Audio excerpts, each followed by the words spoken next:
Njera-inĩ nene ya Naivasha nĩkuo Simon Ndũrũ ũrĩa nĩ ũkũrũ wa mĩaka 34 arakundĩkĩtwo kĩoho kĩa maisha mbere ya gĩkuũ gĩake, gĩkuũ kĩrĩa gĩcũngĩrĩirie nduma nene kũrĩ andũ a nyũmba yake, kuona gũtigĩte na ũtheri wa kũigana gũtarĩria ũrĩa Ndũrũ akuire arĩ njera-inĩ ĩyo.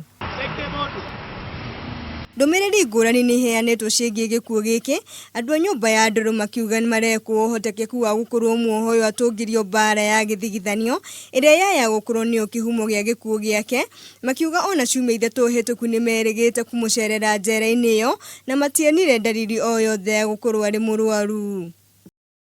Nikajulishwa ya kwamba Ndũrũ amepigiwa jela na akafa na akaletwa mochari.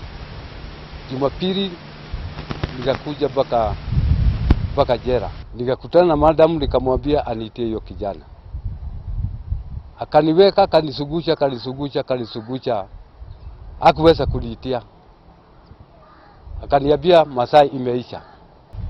Niliweza kupigiwa simu na ofisa mmoja anafanya Naivasha prison, ambaye hangependa kutajwa jina kwa sababu ya usalama yake. Huyo officers alinipigia akaniambia kuna kijana moja alipigwa na maofisasi wenzake, alipigwa siku ya Wednesday between saa 7 hadi saa 8:30 ya mchana. No mũrũgamo ũyũ nĩ ngũrani na ũrĩa ũheanĩtwo nĩ arũgamĩrĩri a njera ĩno arĩa maugĩte atĩ Ndũrũ akoretwo arĩ mũrwaru homa ya mahũri na atĩ nĩ arĩ akoma thibitarĩ-inĩ wa njera ya Naivasha ciumia ithatũ hĩtũku mbere ya gũcoka gũtwarwo thibitarĩ-inĩ mũnene wa Naivasha.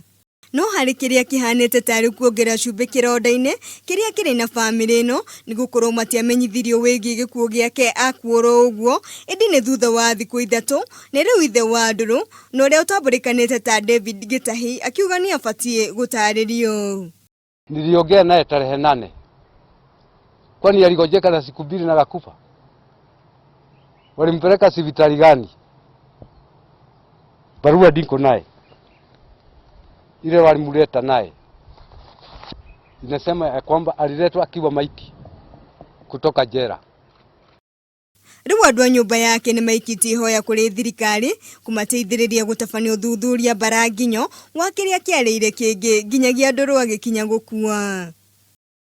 Handũ-inĩ ha Kameme TV, njĩtagwo Njahĩra Wanjeri.